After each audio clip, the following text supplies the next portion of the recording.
é do Wesley Ramon, do portal Urubu Interativo. Renato, boa noite. No decorrer da partida, Michael foi um dos jogadores que mais tentava alguma jogada perigosa pela ponta. No segundo tempo, você optou por tirá-lo para colocar Vitinho. O que você pretendia com a entrada do camisa 11? Ele conseguiu atender suas expectativas? Não, o Michel saiu porque 10 minutos antes de ele ter saído, ele já havia pedido para sair, eu conversei com ele, ele falou que estava muito cansado, e no momento que eu conversei isso com ele, eu falei, eu vou te deixar mais um pouco, e nesse mais um pouco, o lateral Marcinho do Atlético Paranaense foi 2 vezes embora e ele não conseguiu acompanhar. Então estava na hora de tirá-lo pelo cansaço.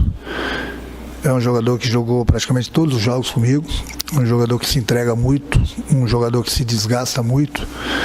E é um jogador como os demais jogadores, ele está a cada 3 dias tendo uma decisão. Então chega uma hora que eu falo, os jogadores são seres humanos também. Então ele saiu porque ele pediu, porque ele já estava cansado, e inclusive deixei ele mais 10 minutos no jogo. Pergunta do Gabriel Reis, do canal Paparazzo Rubro Negro. Boa noite, Renato. O lance do pênalti hoje foi muito parecido com o não marcado contra o Cuiabá, em cima do Vitinho. Isso só prova ainda mais que não há critério com relação ao VAR? Eu não gosto de falar de arbitragem. A única coisa que eu critico é o VAR. Eu acho que hoje, em primeiro lugar, foi pênalti domingo, como foi pênalti hoje. Eu já falei, se isso acontece na minha área, tem que dar pênalti também para o adversário. Isso é uma regra, então não pode cada jogo ser uma regra. Lá no Maracanã não foi e aqui foi. O lance foi parecido. Então é por isso que eu falo que o VAR apita o jogo. O VAR tem que fazer o que aconteceu hoje. Chama o árbitro e deixa o árbitro tomar decisão. O árbitro é o que manda no jogo. O VAR não pode mandar no jogo. Seguir o protocolo. O cara do VAR pode ter uma opinião, o árbitro do jogo pode ter outra opinião. Então, quem tem que tomar a decisão é o árbitro do jogo. Se ele vai dar pênalti ou não, é outra história. O VAR tem que chamar o árbitro. O lance duvidoso ele chama. Ele não tem que decidir e falar para o árbitro, não foi pênalti. Ele não é ele que tem que decidir. Quem tem que decidir é o árbitro do jogo. Então, o VAR fez o trabalho dele hoje. Chamou o árbitro foi lá, o Luiz Flávio foi lá e decidiu que foi pênalti. E, aliás, foi pênalti legítimo. Como foi pênalti domingo também no Maracanã. Eu estava, inclusive, falando com o Nicão agora, depois do jogo, e ele falou, aquele pênalti contra o Cuiabá foi legítimo, e hoje ele deu e domingo não deu. Eu falei, pois é, Nicão, domingo foi pênalti e hoje foi pênalti de novo. Agora, o que não pode é cada jogo, né, ter uma regra. Aí fica difícil. Pergunta do Rafael Melo, do canal Raflamelo. Boa noite, Renato. Hoje Gabigol igualou seu maior jejum de gols pelo Flamengo. Já são 7 jogos sem marcar. Você concorda que esse posicionamento, jogando mais longe do gol, prejudica o futebol dele e, consequentemente, do time? Não é o posicionamento do Gabriel. Eu não conheço um jogador no mundo que não fique alguns jogos sem fazer gol. Tem um tempo atrás estavam cobrando do Pedro, que o Pedro, se não me engano, ficou 10 jogos sem fazer gol. Eu falei, Pedro, relaxa, tranquilidade. Confiança total. Daqui a pouco a bola começa a entrar, daqui a pouco você vai voltar a fazer gols. E ele voltou a fazer gols, tem nos ajudado bastante. A mesma coisa com o Gabriel. O importante é a entrega que ele vem tendo, ele vem nos ajudando de uma forma ou de outra. No momento que ele se desloca, ele abre, fica um pouco longe da área, é justamente ele está jogando sem a bola, abrindo espaços para o companheiro. Principalmente no momento que você enfrenta uma equipe que tem 3 zagueiros. Se ele ficar parado lá no meio da área, ele não vai encostar na bola. Então, muitas vezes ele sai, ele fica um pouco longe do gol, mas tem aberto espaço para os companheiros. Pergunta de Marcos Coelho, da Rádio Tupi. Renato, hoje notamos um Flamengo com mais dificuldades que o normal para trocar passes. Ao que você atribui essa situação? Você também viu dessa forma? Algumas vezes é uma coisa normal, porque o Atlético joga toda hora aqui. É grama sintética, e a grama sintética faz uma diferença muito grande. É da água para o vinho.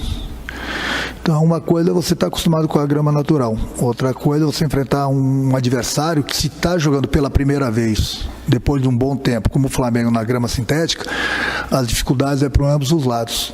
No momento que você enfrenta uma equipe que está acostumada com o campo, é lógico, a bola fica muito viva na grama sintética. E essa grama ela é bem diferente da grama do Palmeiras, é bem diferente da grama do Corinthians.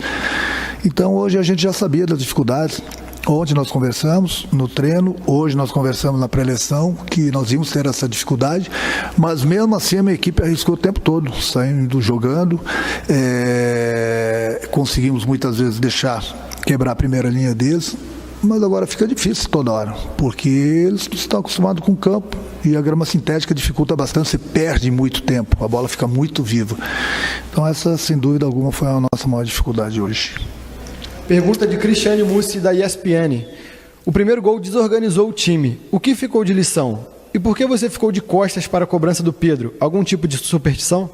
Tem um telão no estádio, eu fico olhando pro telão, já que na hora do pênalti ali, tem muitos jogadores na minha frente, tanto meus jogadores como os jogadores do adversário. E no telão eu enxerguei muito mais. Então jamais vou ficar de costas para um jogador meu bater o pênalti. Eu tinha uma visão espetacular do telão, por isso que fiquei olhando pelo telão, porque justamente ali, aquela quantidade de jogadores na minha frente, eu não ia conseguir observar direito. Pergunta de Sidão Marinho, do Litoral News.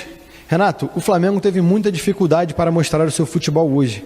Qual a lição que você leva para o jogo de volta? Acredita que será um jogo mais tranquilo? Olha, eu respeito a opinião de todo mundo. A minha equipe fez um bom jogo hoje. Apesar das dificuldades que nós encontramos com o campo, não é fácil jogar aqui dentro, não é fácil, o gramado prejudica bastante, a equipe é visitante porque não está acostumada, o Atlético criou bastante dificuldades para a gente e a minha equipe jogou. Se você for ver aí as oportunidades de gols que a minha equipe criou, é muito mais do que a do Atlético. Então, eu volto a repetir, eu respeito a opinião de todo mundo, mas na minha opinião, já falei para o meu grupo, eles fizeram um bom jogo, nós competimos, não é nada fácil jogar aqui dentro e jogar nesse campo. Então eu tenho que parabenizar a minha equipe, porque nós temos vivíssimos aqui, nós temos mais 90 minutos agora no Maracanã, na nossa casa, com a nossa torcida. Temos mais 90 minutos, é uma partida de 180, os primeiros 90 nós jogamos na casa do adversário, com essa dificuldade no campo sintético.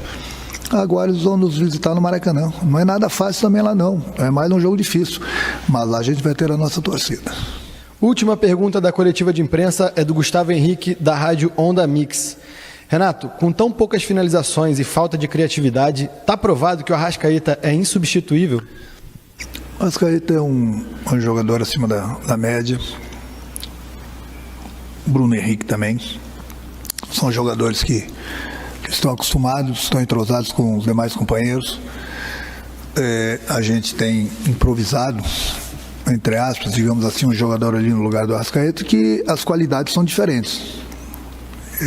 Então é uma coisa normal. No momento que você perde o Arrascaeta, é um jogador muito inteligente, um jogador que constrói bastante pra gente, dificulta bastante pro adversário. Não que o André não esteja jogando bem, mas ele está jogando fora de posição. Muitas vezes eu coloquei como hoje o Everton ali por dentro também. O próprio Vitinho, já coloquei algumas vezes aí, mas o Arrascaeta é o Arrascaeta. Então é difícil você encontrar um outro jogador que nem ele, com as características, que conhece bem a posição. Mas todos os jogadores que tenho colocado aí, o Vitinho, o Everton, o próprio André, eles vêm nos ajudando de uma forma ou de outra. E daqui a pouco a gente tem uma Arrascaeta de volta também. Fim da coletiva de imprensa do técnico Renato Gaúcho. O Flamengo retorna ainda hoje para o Rio de Janeiro. Se representa amanhã de tarde no Ninho do Urubu. Volto com você,